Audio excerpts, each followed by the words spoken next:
Russian armed forces released a video showing armored regiments of Russian troops entering Ukraine's capital Kyiv suburbs.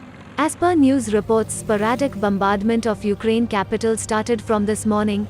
Western intelligence have been showing satellite pictures of large columns of Russian armored columns moving from northern side, starting from Belarus border and circling Kyiv from three sides.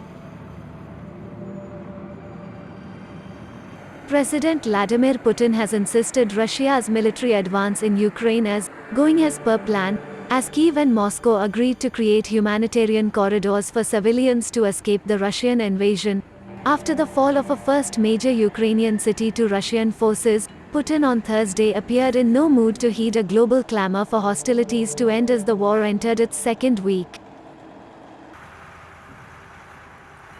Putin again said Russia was rooting out neo-Nazis, adding during the televised opening of a National Security Council meeting that he will never give up on his conviction that Russians and Ukrainians are one people.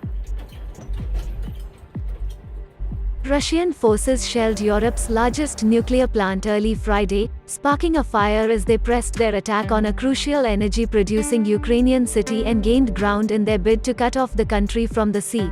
Leading nuclear authorities were concerned about the damage to the power station. The assault triggered phone calls between President Volodymyr Zelensky and US President Joe Biden. 33 people died Thursday when Russian forces hit residential areas, including schools and a high-rise apartment building, in the northern Ukrainian city of Chernihiv.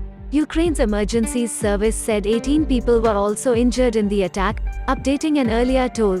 The town of Chernihiv lies 120 kilometers northeast of Kyiv, which the Russian forces have been trying to invade from the north.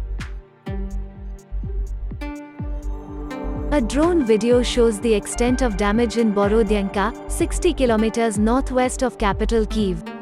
The destroyed trucks clogging the town's main street and smoke coming out of the buildings.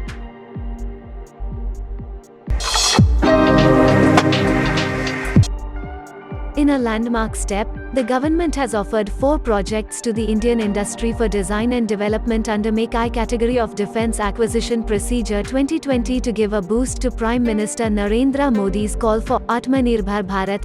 The industry will be provided financial support for prototype development of these projects, the Ministry of Defence said today.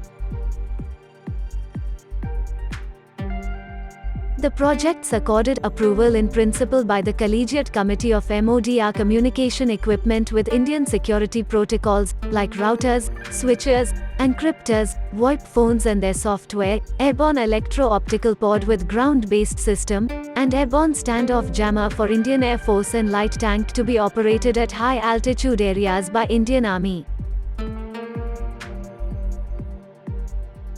This is for the first time since the launch of industry-friendly DAP 2020 that the Indian industry has been involved in development of big-ticket platforms such as light tank and communication equipment with Indian security protocols. AIP has also been accorded to another 5 projects under industry-funded Make II procedure like full motion simulator for American helicopter.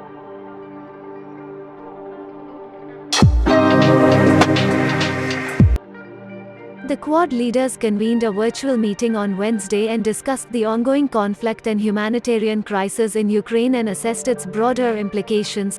Quad leaders, Prime Minister Scott Morrison of Australia, Prime Minister Narendra Modi of India, Prime Minister Fumio Kishida of Japan, and President Joe Biden of the United States reaffirmed their commitment to a free and open Indo-Pacific, in which the sovereignty and territorial integrity of all states is respected and countries are free from military, economic, and political coercion, read the joint statement.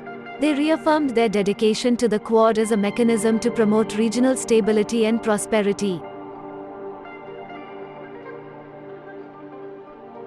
This virtual meeting was held amid Russia's military action in Ukraine that has led to a refugee crisis in European countries.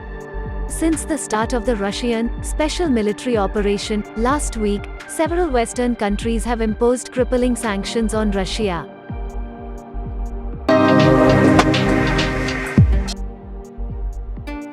In a major development, India is deploying its Russian-origin Il-76 heavy-lift transport aircraft to Russia to bring back Indian citizens returning from Ukraine under Operation Ganga. Sources in the government said that the Air Force is taking all precautions and not sending its American-origin C-17 aircraft and would instead deploy the Russian-origin Il-76 for the evacuation mission from Russia. The Il-76 is expected to get clearance for takeoff shortly. A number of Indian students from Ukraine are moving into the Russian territory from the Ukrainian side with assistance from the Indian government. In the ongoing war in Ukraine, Russia and America are on different sides, and there is a possibility that Russians may not like the presence of American-origin planes in their airspace.